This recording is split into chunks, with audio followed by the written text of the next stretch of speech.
Hello my geeks and goblins, it's Ziggy back here with another video for Fortnite. This time we're going to be reviewing it. I feel like I've played enough of this game to get a review, and I've gotten far enough in that I kind of know what I'm talking about.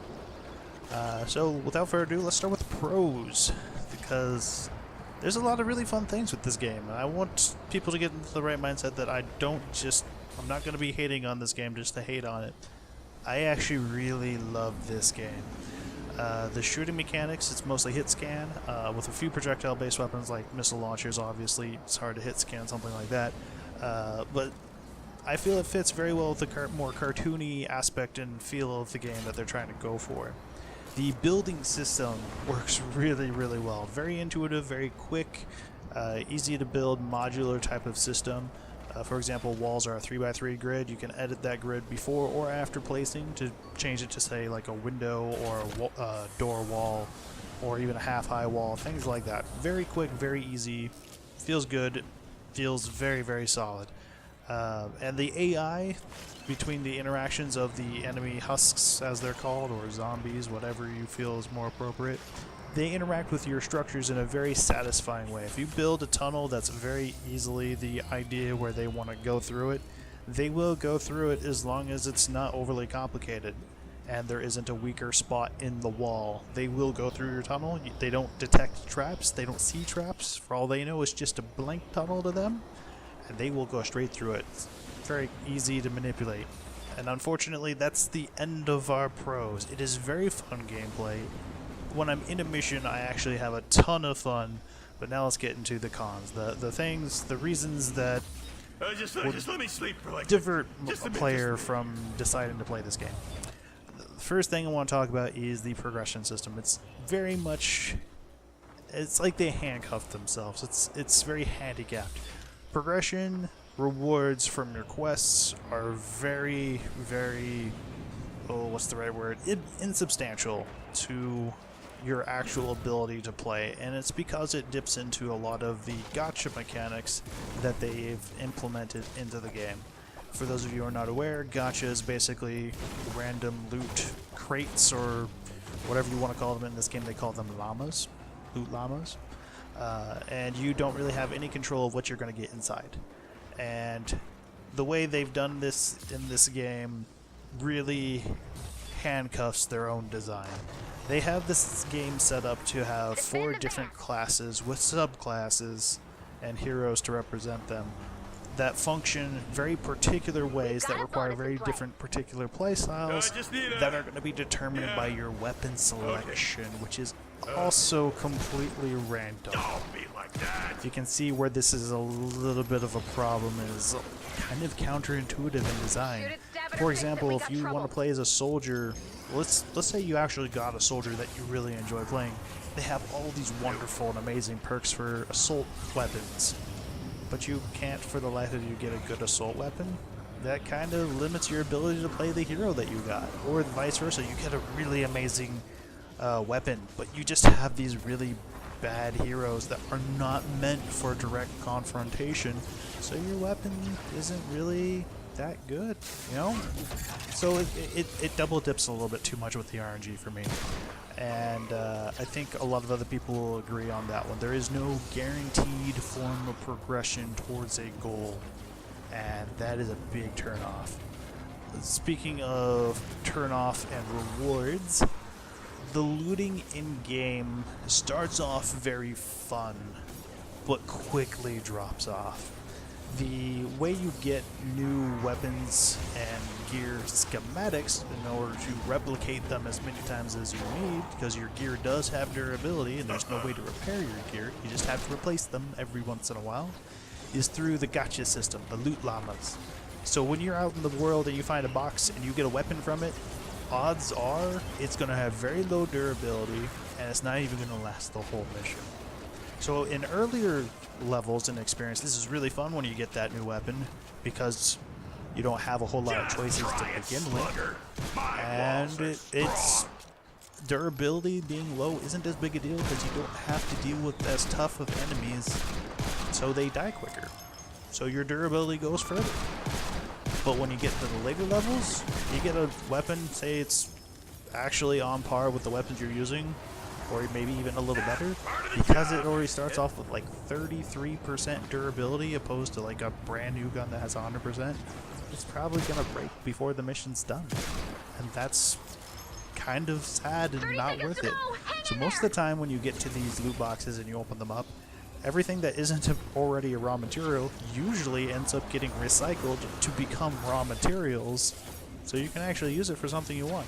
The loot in and of itself is just there to be dismantled and turned into other things. So why not just give us more of the materials to make things? Honestly, I feel like that would be better. Or, even better yet, give us actual schematics instead of that weapon so that we can craft them. Even if the schematic has limited uses, like 3 or 4 uses, I would be more in favor and take that over a almost broken weapon I found in a random chest.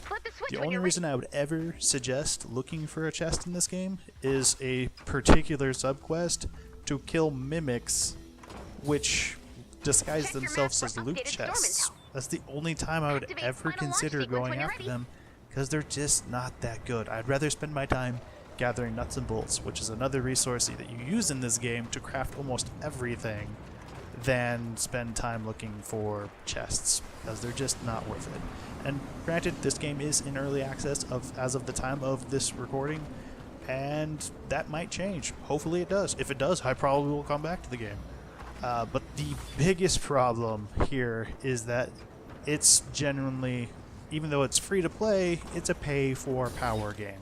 Or as other people will call it, pay to win. However, I feel like pay for power is a more accurate term, as of this moment there's no PvP actually implemented in the game, so it's all cooperative. But you will notice that people who spend hundreds of dollars into this game for gear are usually well beyond whatever anybody who is free to play, as I have been. I put no money into the actual acquisition of V-Bucks, which is the premium currency in the game, which you use to gain loot llamas. But you'll notice a huge disparity between the difference of variety and power from them to a free-to-play player. Not just in the way that, oh yeah, obviously they put more money into the game, so they have a ton more options, but also because the free-to-play player doesn't have the heroes that they need in order to perform certain tasks. It's that simple. The Ultimate Edition, not just the Deluxe, the Ultimate Edition, which is hidden in their loot store for only people who already have the Deluxe version, by the way, will hand them a bunch of legendary heroes so they can perform all roles. Which, honestly, I mean, they're paying for the Ultimate Deluxe Edition. Okay. I'm okay with that. But the problem is, the free-to-player doesn't have a way to guarantee that they have a functional hero in every single class like that. And that is the problem, I think. Not just the person can pay for the power, but rather that the free-to-play player, player, try to say that 10 times fast, has no way to guarantee that they will get a particular hero that is actually relevant. And when I say relevant, I mean each and every single item in the game, including heroes, have a rarity. Within that rarity, there's different levels of usability, but the biggest disparity with the pay for power is actually the rate at which you can progress, which sounds kind of strange, but hear me out. The way experience is rewarded in this game is you do the mission and you gain experience for either like a hero or survivors, which are used to basically supplement armor in the game. They're basically armor. And you can then put those experience into those things, and you don't actually have to play those particular characters in order for them to be good. You can just earn the experience and put it into them, and that's all fine and dandy. Your commander, however, requires you to do missions of a particular level in order for you to get decent experience. You can get to the point in quests where if you've been farming these other lower level missions than you're really supposed to be, that you're getting almost no commander experience because you need the resources. Well, pay for power players, people who spent a lot more money on llamas and gotten a lot more items, can recycle things that they don't need or want to gain that hero experience for their characters or survivor experience for their survivors. and other materials that come with it, called manuals, that are used to evolve their heroes and their weapons. They can get those from recycling those other characters that they don't need. So what ends up happening is the free-to-play players have to farm missions longer and more frequently to gain the same resources than the pay-for-power player, because they don't have to spend nearly as much time there, and they can progress faster, which basically is just more pay-for-power. But I feel like it's an honorable mention because not only are they skipping a lot of grind, they're exponentially increasing their progress faster than a free-to-play player, which I feel is kind of a little bit wrong. And if you have no problem whatsoever, though, with spending hundreds of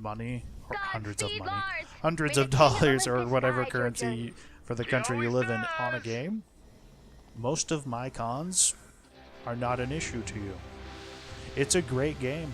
It really does have great gameplay. However, the business model is set up so much in favor of spending hundreds of dollars, not just to get like established. Say, for example, like Warframe, where it is, I feel like that's one of the better free-to-play models, where you want to spend a little bit of actual money on the game in order to get to a certain point where you don't need to spend any more money.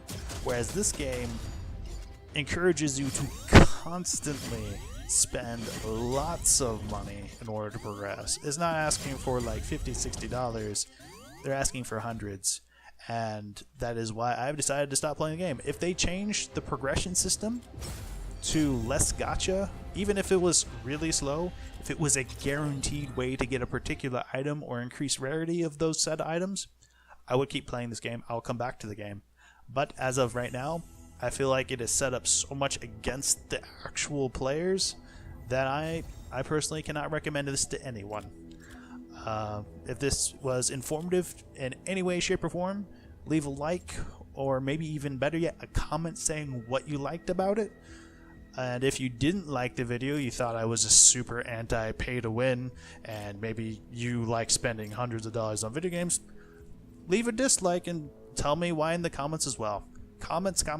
I would love to hear feedback from you guys. If you want to see more content, I will be playing another game called Valkyrie Chronicles here pretty soon. It's going to be a full Let's Play, full complete, all missions. Go ahead and hit subscribe, and I'll catch you guys in the next one.